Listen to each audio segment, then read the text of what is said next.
Ladies and gentlemen, Mr. Cropper here with some questions about my books that an individual left on one of my videos. I think Toast to Christopher Hitchens.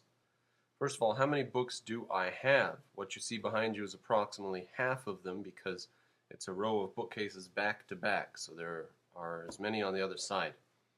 I have about 2,550 or 2,600, somewhere in there. I counted them just last week, coincidentally. That doesn't include children's books, of which I have about 200 additional. And some questions arose about organization of books, which is a perennial problem, I'm afraid, for myself. So a few tips on organization. You will see here archaeology, here Greco-Roman literature, here and here Greco-Roman history, and here the Middle Ages. So that is in basically order of timeline, if you will. The problem is not everything fits exactly perfectly. Like, is the Iliad and the Odyssey, do the Iliad and the Odyssey go in history or in literature? But I put them in literature. Now, as an example of one problem with the method of organization that I use, there is a book called The British Landscape, which is on the archaeology of Britain, but it's specifically on Britain.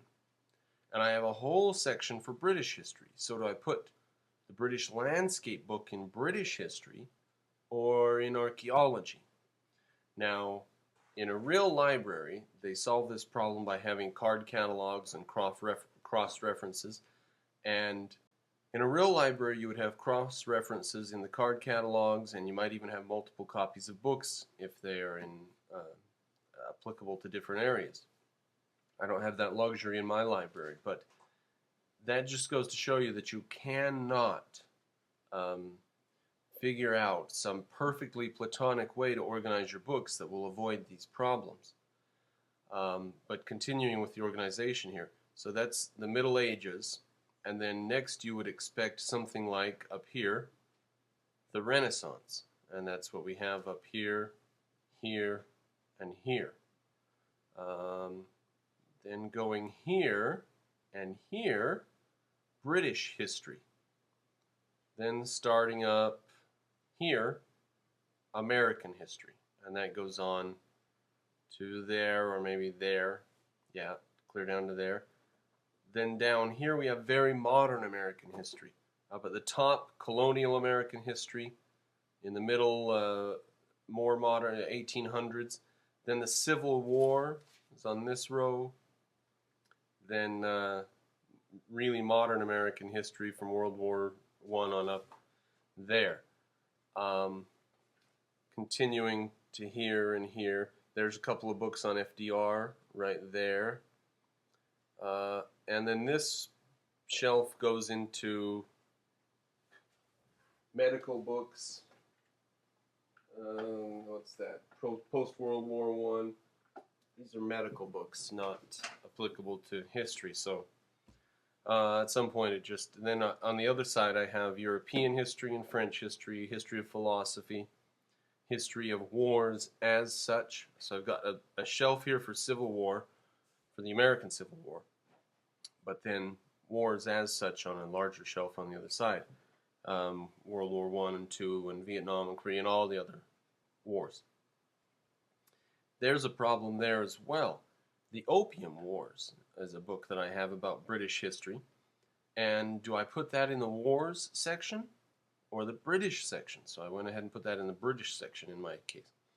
But you cannot solve this problem by using, the Dewey Decimal system or something like that.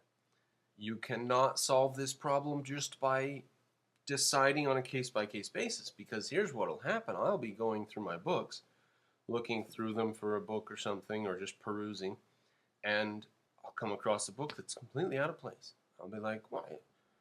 British archaeology. Why is that here? That should be over in the archaeology section.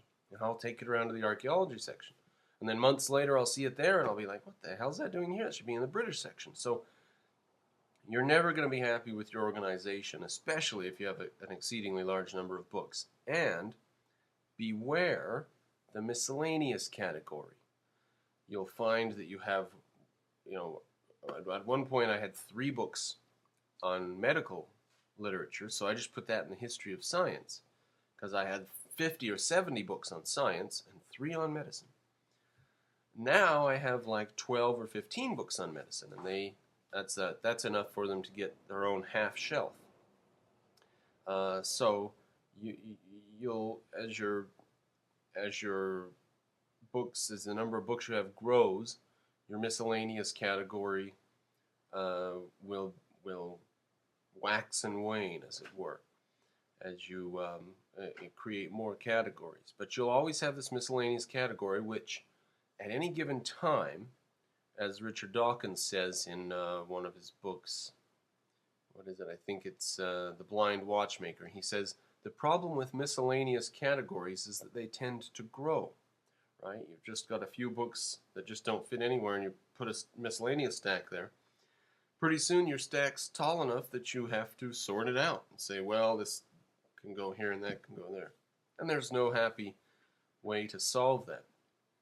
At all events, though, even if you have a couple thousand books, do not, this is my advice, do not try to use the Dewey Decimal System or a formal library system. They have, like 940 categories or something. It's a huge number of categories. I do not have, nor do I need that many. For example, for my purposes, all literature of any kind, as long as it's not ancient Greek or Roman, can go together. Everything from Shakespeare to, the most modern, I don't have much modern stuff, Mark Twain, for example. Shakespeare and Mark Twain in the same, yes, because it's fiction, except for Greco-Roman. That does have to go by itself. It's in a class of its own, if you will. So up above all these other books, you will see all along the top row here is all literature. Same thing on the other side, the very top row, all literature. Why the top row? Because it's up out of reach. I don't know. Because you can put them all together in one big long set. Because it's in poor taste to try to organize the up and down thing, starting and stopping at the top when the top is all one continuous long row. So there are some tips and tricks for organizing your library. And do not feel or think or believe that you have to read all the books you have before getting more books. I think that's in extremely poor taste to say that you don't have one book in the house you haven't read. What? So if you get a hankering to read something, you have to go out of the house to go get it? Or you have to get online and order or something? That's in extremely poor taste. When you get a hankering to read, you should be able to walk straight to your bookshelf and peruse and choose, 2 or 5 or 12 books that you want to read. I have a stack of books that tall next to my bed that I'm currently reading. Some of them I'm a couple hundred pages in, some of them I'm 5 pages in. And some of them I'll never get any further than what I am, where I am today. And eventually I'll stick them back on the shelf. But to, there was a Charlie Rose interview with Christopher Hitchens. Oh, it wasn't Charlie Rose. It was the 60 Minutes guy, I think. Interviewed Christopher Hitchens, and he says, Hitchens has, books on every wall in his apartment. He's read every one of them, cover to cover. I hope not. I hope he had at least a few books in there that he was planning to get around to. That's in very poor taste, in my opinion, to not have any books that you're able to pick up and start. So don't feel guilty about buying books. You look at your shelf and you think, I've got 600 books here I haven't read on top of the 300 others that I have read. Why would I buy any more? Oh, contraire. you would buy more if you think you might read them in the future, especially if they're at a reasonable price. I have to admit, probably 1,000 of my 2,500 books were added at the rate of $1 a piece. In fact, most of my paper books were added at the rate of 50 cents each. So, if you've got the money, go ahead. And authors deserve to be paid for their works as much as anyone else. So, if you have the money to pay them, go ahead and buy new books, and that's fine. But if you want to save a bit, if you want to get more bang for your buck or more book for your buck, used books and even online where you have to pay $3 or $4 shipping plus $1 for the book, that's a better way to go, I think, than paying new full cover price. Plus, there are all these hundreds and hundreds and hundreds and hundreds of really, really good books that went out of print decades ago. And you can't get new copies of those. So then you're just forced into the used copy market. So I say get comfortable with it. You get more bang for your buck, and there's a larger choice and variety. Anything published after 1960 is going to be suspect. Anything published after the Great Depression is generally pretty suspect. Anything published in the 1900s is suspect compared to stuff from the 1800s. So, all right, I think I've hashed it out. There you go. Organize your books based on your interests and realize that it's not platonic. You will not have, I don't mean platonic as in a non-love relationship, I mean, or non-sexual love relationship. I mean platonic as in heavenly or perfect, right? There's no perfect heavenly way to organize your books so that philosophy is here and history is there, because once in a while you're going to have a history of philosophy, and where the hell do you put that? Obviously in the philosophy area, right? So then someone's looking over your history books and they're like, wow, I would have thought you would have had something on the history of philosophy. No, you say, well, just go around and look at the philosophy section. You cannot get away from that problem.